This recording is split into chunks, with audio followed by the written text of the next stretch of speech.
ሰላም ጤና ይስጥልን። የጊዮን ዜና መረጃዎችን እነሆ። አፋባ ጠንካራ አደረጃጀት እየፈጠረ ባለበት የጎጃም እንቁ መተከል ጀብድ እየተሰራ ይገኛል። የአብይ አህመድ መንግስት በበኩሉ መከላከያ ሰራዊት የሚለውን አካልና እንዲሁም ደግሞ የኦነግ ሰራዊቱን ወደ መተከል እያስገባ ቢሆንም የአፋባ አደረጃጀት ግን የወደፊት የአማራ መከታ ጋሻ ተስፋ ሆኖ እየመጣ ነው። ለአብይ አህመድ አገልጋይ የሆኑ ባንዳዎችም እርምጃ እየተወሰደባቸው ይገኛል። በመተከል የማንቡክ ከተማ ሚሊሻ ጽሕፈት ቤት ኃላፊ ደረጀ ለሚሳ ላይ እርምጃ ተወስዷል። አፋብኃ ቴዎድሮስ 105ኛ ኮር 66ኛ ክፍለ ጦር 3ኛ ሻለቃ በሰሩት ኦፕሬሽን መተከል ክፍለ ሀገር ፓዊ ወረዳ መንደር 34 ቀበሌ በሰሩት ኦፕሬሽን የአብይ ወንበር አስጠባቂ ሰራዊት አባላትን መግደል ሲቻል በርካቶችን ቁስለኛ ማድረግም ተችሏል። እንዲሁ በዚህ ዕለት በቀን 17/03/2018 ከወርቅ ሜዳ ወደ ፓዊ ከተማ በባጃጅ ሲንቀሳቀሱ የነበሩ 3 የአድማ ብተና አባላት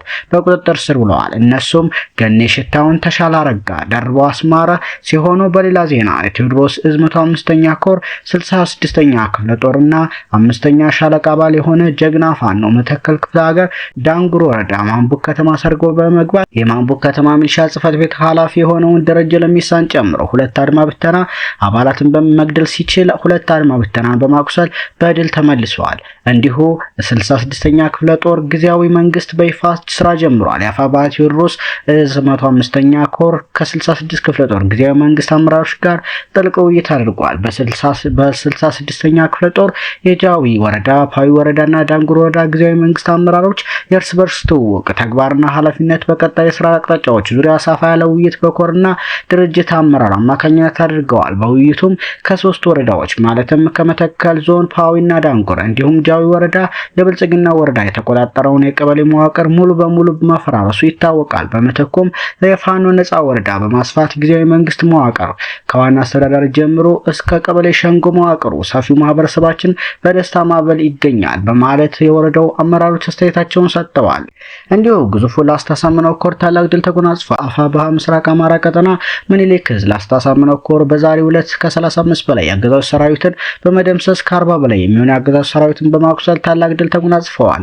የአማራ ፋኖ ብሔራዊ ኃይል ምስራቅ አማራ ቀጠና ምኒልክ ዕዝ የግዙፉ ላስታ ጀነራል አሳምነው ጽጌ ኮር ክንፍ የሆኑ ተሸት ክፍለ ጦር በአንታ አባተ ክፍለ ጦር በመደራጀት ላይ ያለው ሀድ ራሳንችም እንዲሁም ነብሮ ተወርዋሪ ኮማንዶ ብርጌድ በጋራ መናበብ ባደረጉት አውደ ውጊያ ከ35 በላይ የአገዛዙ ሰራዊት ሲደመሰስ ከ40 በላይ ቁስለኛውን ይዞ ወደ መጣበት እግሬ አውጭኝ ብሎ ፈርጥጧል።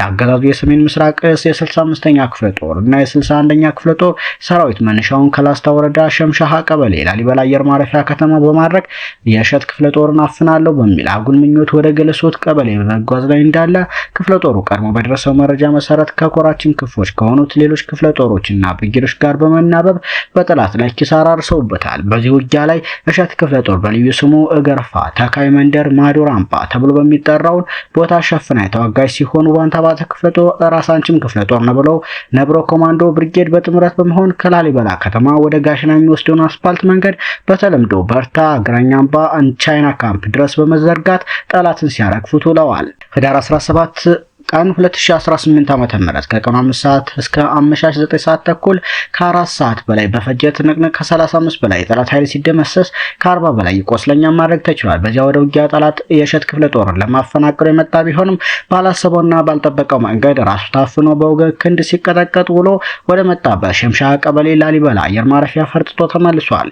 በዚህ ውጊያ የጠላት ሸምሻሃ ቀበሌ ኮሚሽነር ከሚባል ቦታ ላይ 120 ሞርተር አጥምዶ በሚወረውረው ቀንቡላ እርፋና ተካይ መንደር አካባቢ በንጹሃን ዜጎች ላይ አካላዊና ቁሳዊ ጉዳት አርሰዋል።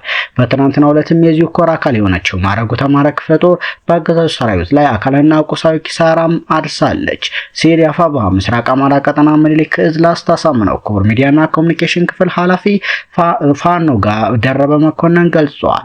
የአገዛዙ ሰራዊት እንዲሁ እየተናደ ፋኖን እየተቀላቀለ ነው። የብልጽግና ሰራዊት 2 የቡድን መሳሪያና 2 ክላሽ በመያዝ የምስራቅ አማራ ኮር አንድ ሳምነው ክፍለ ጦርን ተቀላቅሏል።